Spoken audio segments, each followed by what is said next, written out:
स्वागत है दोस्तों आपका आपके ही channel creepy entertainments Hindi horror podcast पर। और मैं हूं आपके रात का साथी बेताल। हाजिर हूं फिर से एक डरावनी कहानी के साथ। अगर आप हमारे चैनल पर नए हो तो चैनल को सब्सक्राइब करना ना भूलें। ऐसा करने से आप हमारी हॉरर स्टोरी फैमिली का हिस्सा बन जाओगे और आगे वाली वीडियोस आप मिस नहीं करोगे। तो चलिए बिना किसी देर के शुरू करते हैं आज की डरावनी कहानी।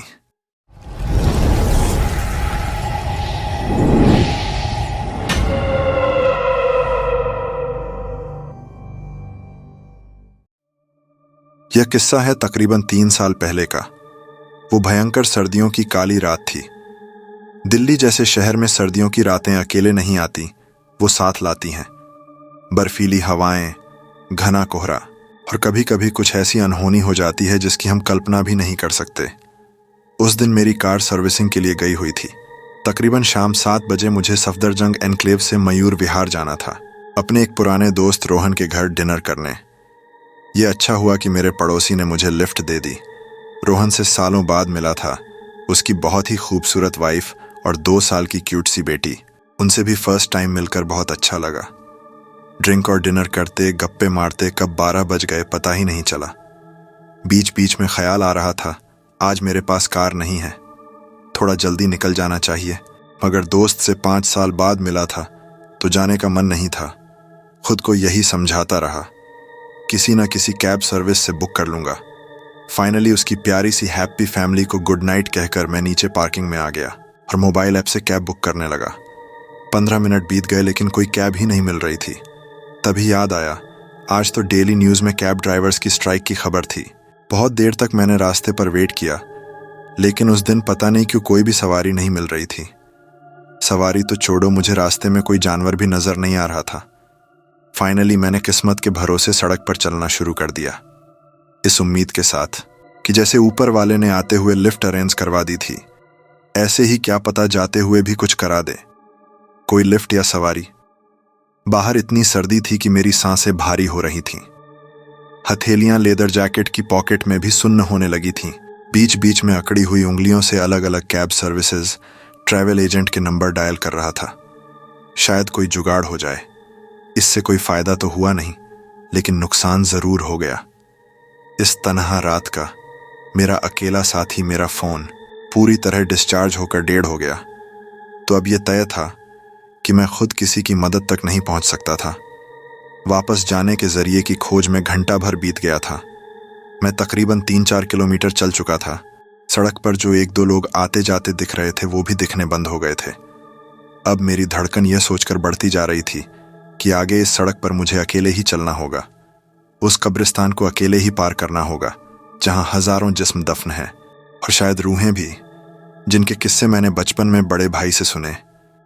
वो सारे भूतिया किस्से याद आने लगे जो वो मुझे डराने को सुनाया करते थे। तब तो डर नहीं लग रहा था, मगर आज वो किस्से याद आकर मुझे डरा रहे थे। हे भगवान, मेरी मदद कर दे। कुछ बड़ा नहीं मांग रहा, बस घर पहुंचने का कोई जुगाड़ करा दो। कहते हैं दिल से मांगी हुई दुआएं अक्सर कबूल होती हैं और कई बार डेस्परेशन वाली दुआएं भी कबूल होती हैं। मेरी भी हुई। उस कब्रिस्तान के शुरू होने से पहले एक पुरानी काली पीली टैक्सी थोड़ा आगे जाकर रुक गई, फिर रिवर्स चलकर मेरे पास आ गई। मेरे ठंडे जिस्म में अचानक एक गर्मी की लहर दौड़ गई। शायद वो उस खुशी की लहर थी जो टैक्सी देखकर मेरे भीतर उठी थी। मैंने टैक्सी के अंदर झांक कर देखा। ड्राइविंग सीट पर एक लंबा चौड़ा दिखने में पंजाबी जैसा ड्राइवर बैठा था।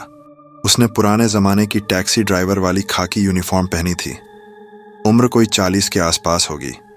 सांवला सपाट चेहरा जिसके दाएं गाल पर बड़ा संकट था।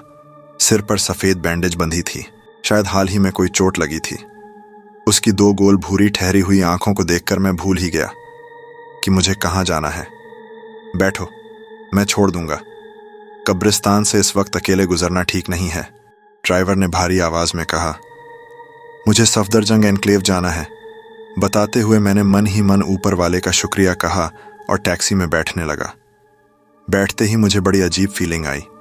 अचानक से गर्मी लगने लगी, जैसे वेदर टेम्परेचर एकदम से बढ़ गया हो। मुझे पसीने आने लगे तो मैंने लेदर जैकेट उतार दी। टैक्सी तकरीबन 40 की स्पीड से चलने लगी। मैं उस टैक्सी का गौर से मुआयना करने लगा। वहां हीटिंग सिस्टम जैसा तो कुछ नहीं था। उसकी पुराने जमाने की गद्देदार छोटी सीट थी। सीट के ऊपर एक साइड में लगा छोटा सा पग्गा था। खिड़की पर लगे लाल पर्दे, चलता हुआ काला मीटर, रेडियो पर ट्यून आकाशवाणी की, जिसमें ब्लैक एंड वाइट एरा के पुराने फिल्मी गाने बज रहे थे। ये सब देख मुझे 80s में बिताए अपने बचपन की याद आ गई। आपने इतनी पुरानी टैक्सी भी खूब अच्छे से मेंटेन की हुई है। मैंने तारीफ की मगर वो कुछ नहीं बोला। वैसे आपने ये क्यों कहा कि कब्रिस्तान से इस वक्त अकेले गुजरना सेफ नहीं है? मैंने बातचीत जारी रखी। ये वक्त आत्माओं के घूमने का होता है और उस कब्रिस्तान में कुछ खतरनाक आत्माएं हैं। उसने ऐसे सीरियसली जवाब दिया जैसे आत्माओं के साथ उसका रोज का उठना बैठना हो। जवाब सुनकर मुझे हंसी आ गई। तो आपको यहाँ अकेले आने से डर नहीं लगता? मैंने हंसते हुए पूछा। वो चुप रहा। शायद ये खुद ही डरा बैठा है, इसलिए मुझे बिन मांगे लिफ्ट दे दी कि एक से भले दो होंगे। मैं ये सोचकर हंस पड़ा और अपना ये जवाब मुझे लॉजिकल भी लगा। मुझे खाली सड़क पर भी उसकी स्लो ड्राइविंग से छल्लाहट हो रही थी। थोड़ा स्पीड बढ़ा लो यार, मैंने कहा। तेज स्पीड से एक्सीडेंट हो जाते हैं। उसकी आवाज में एक डर था। शायद हाल ही में किसी एक्सीडेंट से गुजरा है। गाड़ी के दरवाजे पर भी तगड़ा डेंट है। चलो कोई नहीं, पहुंच ही जाएंगे। कभी ना कभी मैंने खुद को समझाया। तकरीबन 30 मिनट बाद उसने जोर से ब्रेक मारते हुए टैक्सी रोकी। मैंने सामने दाएं बाएं देखा तो कुछ नहीं था। पलक झपकते ही पता नहीं कहां से एक 16-17 साल का लड़का आ गया और टैक्सी में झांकते हुए बोला, भैया सरोजनी गवर्नमेंट स्कूल ड्रॉप कर देंगे क्या? मेरी स्कूल बस छूट गई है। ड्राइवर ने उसे बिठा लिया। वो लड़का मुझे कुछ अजीब लग रहा था। वो स्कूल यूनिफॉर्म में था इस वक्त। रात के 1:30 बजे इस वक्त कौन सा स्कूल चलता है? उस लड़के की यूनिफॉर्म, बैग, हेयर स्टाइल ऐसे थे जैसे वो आज का नहीं कोई 30 साल पहले का स्टूडेंट हो। और ये देखकर तो मैं दंग रह गया कि इतनी सर्दी में भी उसने कोई स्वेटर वगैरह नहीं पहना था। उसकी शर्ट और माथा पसीने में ऐसे भीगे थे जैसे कब से चिलचिलाती गर्मी में खड़ा हो। लड़के के बैठते ही टैक्सी चल पड़ी, मगर मुझे अपनी तबीयत कुछ खराब लगने लगी। मुझे टैक्सी में बेहद सफोकेशन होने लगा। मैं विंडो ग्लास नीचे करना चाह रहा था मगर वो जाम था। तभी रेडियो पर गाने के बीच में एक ऐड आया। अरे ये ऐड तो मैं बचपन में सुनता था, ये अब भी आता है क्या? इस पुरानी टैक्सी में पुराने गाने और एडवर्टाइजमेंट सुनते हुए लग रहा था जैसे मैं आज के नहीं बल्कि 30 साल पहले के किसी सफर में बैठा हूं। ऊपर से वो लड़का, मुझे थोड़ा डर लगने लगा था। कुछ ही मिनट में ड्राइवर ने एक पुराने स्कूल के बाहर टैक्सी रोक दी। उस लड़के ने ड्राइवर को 2 रुपए दिए और उतर गया। मैंने देखा लड़का स्कूल की बिल्डिंग की ओर बढ़ा और देखते देखते कोहरे में गायब हो गया। स्कूल के गेट पर ताला था, वहां कोई नहीं था। तो वो लड़का गया तो गया कहाँ? बस 2 रुपए लिए आपने? मैं हैरान था। हाँ, यही रेट है तो यही लूंगा ना, कहते हुए ड्राइवर ने गाड़ी आगे बढ़ा दी। वो सरोजनी नगर के एक पुराने मैदान के सामने फिर से रुका। मुझे याद आया 2 साल पहले तक यहाँ सरकारी अपार्टमेंट हुआ करते थे, फिर उन्हें गिरा दिया गया था। तब से ये जगह यूं ही खाली पड़ी है। अंधेरा बहुत गहरा था, दूर दूर तक कोई नजर नहीं आ रहा था। मैं सोच ही रहा था इसने यहाँ टैक्सी क्यों रोकी। तभी उस अंधेरे को चीरते हुए 2 झुर्रीदार बूढ़े चेहरे टैक्सी के फ्रंट विंडो पर दिखे।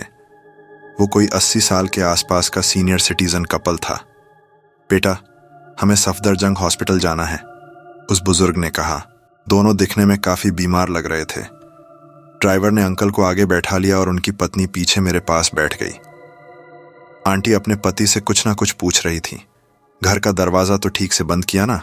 इन सरकारी घरों का कोई भरोसा नहीं और गैस भी चेक कर ली थी, न सारी रिपोर्ट लिख ली। वो दोनों मुझे ऐसे इग्नोर कर रहे थे जैसे मैं वहां था ही नहीं। डॉक्टर को फोन कर लिया था ना? उन्होंने फिर से पूछा। ओह, भूल गया। हमेशा ऐसे ही करते हो, आप कोई काम ठीक से नहीं करते। वो कांपती आवाज में डांटने लगी। बेटा, दाईं ओर एक पीसीओ आएगा, वहां जरा गाड़ी रोक लेना, एक फोन करना है। आंटी ने ड्राइवर से गुजारिश की। स्मार्टफोन के दौर में पीसीओ? इन लोगों के पास मोबाइल नहीं है क्या? मैं सोच ही रहा था कि ड्राइवर ने दाईं ओर लेकर टैक्सी रोक दी। जाइए, सामने से फोन कर लीजिए। वो बुजुर्ग टैक्सी से उतर गया, मगर मुझे तो वहां दूर दूर तक कोई पीसीओ नजर ही नहीं आ रहा था।